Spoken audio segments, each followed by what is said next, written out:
大家好，欢迎来吸收奇怪知识。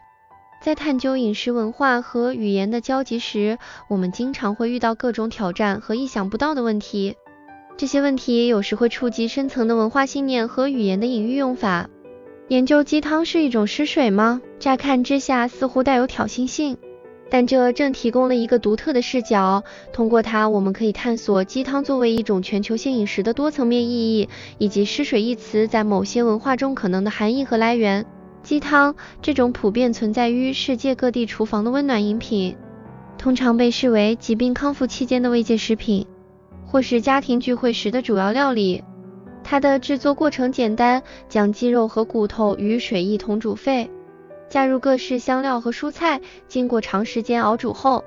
汤汁中的风味和营养成分得以充分释放。然而，在某些特定的文化或语境中，这种滋养的汤汁被冠以失水的名称。这一命名似乎带有负面的意涵，但背后真正的原因是什么？这是否反映了对生命、死亡和食物之间复杂关系的某种认知？或者它仅仅是一个语言的误用，或是某种特殊幽默感的体现？为了解答这些问题，我们需要深入探讨鸡汤在不同文化中的象征意义，并分析失水这一词汇的起源和使用情境。我们将从语言学的角度入手，探究隐喻和比喻如何在语言中发挥作用，并进一步检视这些语言结构如何反映出社会和文化的深层结构。随后，我们会探讨饮食的社会学和人类学背景，理解食物在不同文化中如何被读取和诠释，尤其是与生死观念相关的事物。首先，从语言学的角度考虑，失水一词在不同语境下的意义可能截然不同。在某些语言中，对食物的描述往往借助于强烈的视觉和嗅觉隐喻，这些隐喻能够引发强烈的情感和文化联想。例如，在一些文化中，将食物与死亡相关联可能是对于食物来源的直白认知，在这种情况下，食物确实来自曾经活着的生物。而在其他情境下，失水可能是一种幽默或讽刺的用法，用以评论某种食物的品质或味道。其次，从文化人类学的视角来看，食物在不同社会中的象征意义极为丰富。在许多文化中，食物不仅仅是维持生命的基本要素，它同时也承载着关于生命、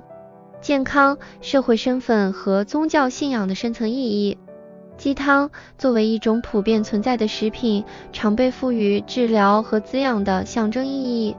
将其称为失水，可能表达了对于生命消逝和身体衰败的某种哲学或文化反思。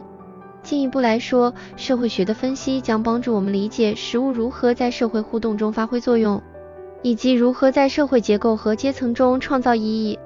例如，对鸡汤的不同称呼可能反映出社会阶级、群体身份或是对食物安全的不同态度。此外，将鸡汤描述为失水，可能是对工业化食品生产过程的隐喻批评，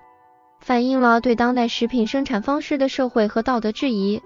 从饮食历史的角度出发，我们可以追溯鸡汤的起源和演变，以及它如何成为全球饮食中的一个共同元素。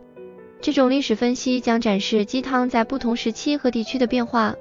以及它如何在全球化的背景下被赋予新的意义。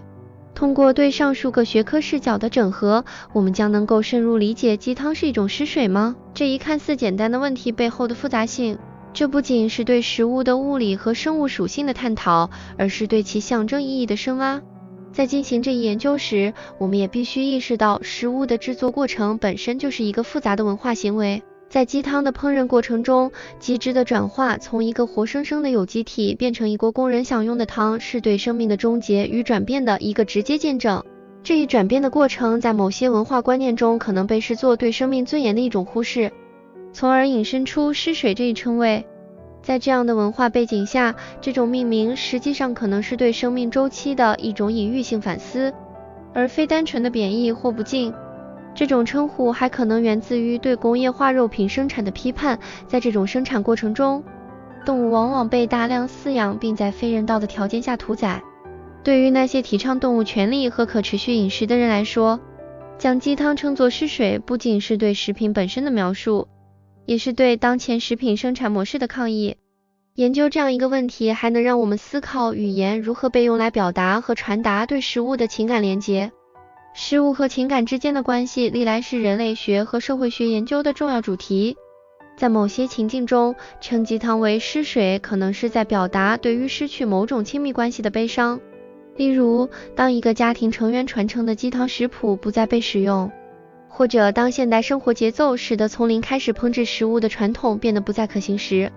而在全球化的大潮中，饮食习惯和食品的文化意义经历了快速的再诠释和适应。鸡汤作为一种跨文化的食品，其象征意义在不同地域间相互渗透和融合，从而孕育出新的文化形态和社会实践。这一过程不仅涉及食物的物理转移，还包括食物制作方法、相关仪式以及与其相关的故事和信仰的传播。随着鸡汤的流行和全球化，我们可以看到不同文化如何将自己的特色融入这道传统汤品中。例如，亚洲的鸡汤往往会加入乳姜、香茅等当地香料，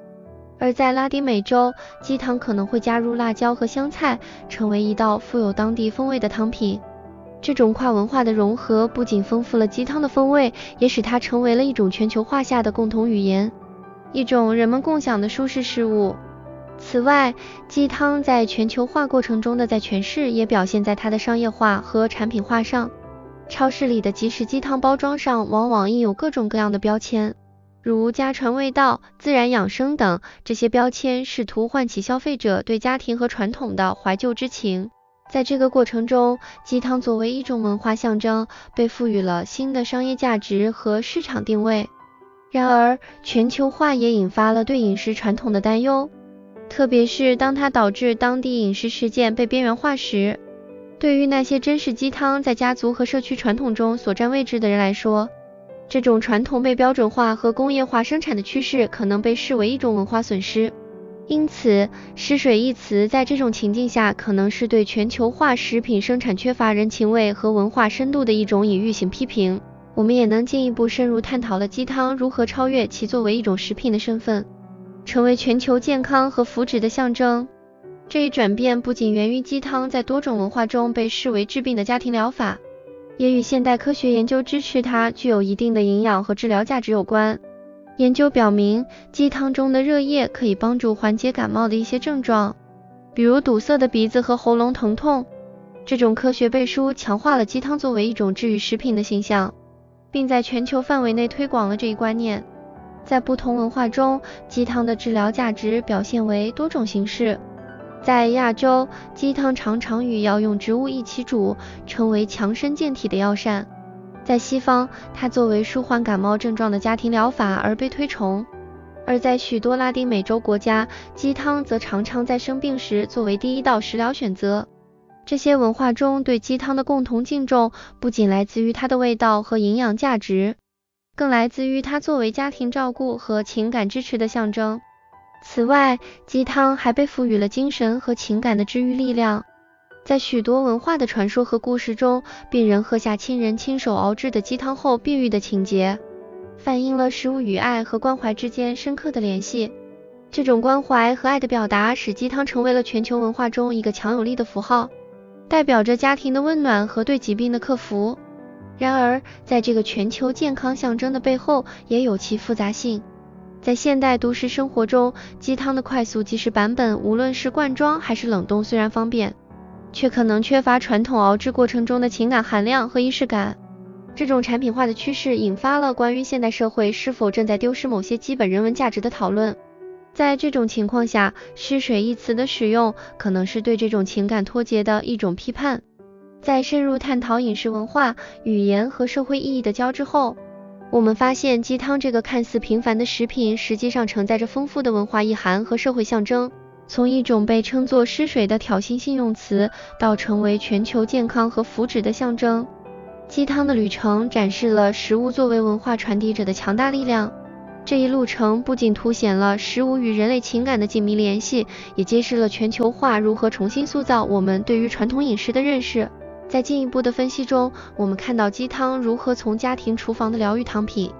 转变为全球超市货架上的标准化产品。这一变化虽然带来了便利，但也伴随着文化深度和情感连结的损失。这种损失在某些文化的批评性词汇中得到了表达，其中失水的用法可能既是对传统的一种怀旧，也是对现代生活方式的一种批判。最终我们得出结论，食物不仅仅是营养的来源，它同时也是文化和社会身份的载体。鸡汤无论是被称为失水，还是作为全球性的舒心食品，都强烈地反映了人类如何通过食物来表达和处理我们对于生命、健康、家庭和死亡的深层情感和观念。这样的探索促使我们不断地重新评估我们对食物的认识，并且寻找那些在现代世界中越来越被边缘化的传统饮食的价值和意义。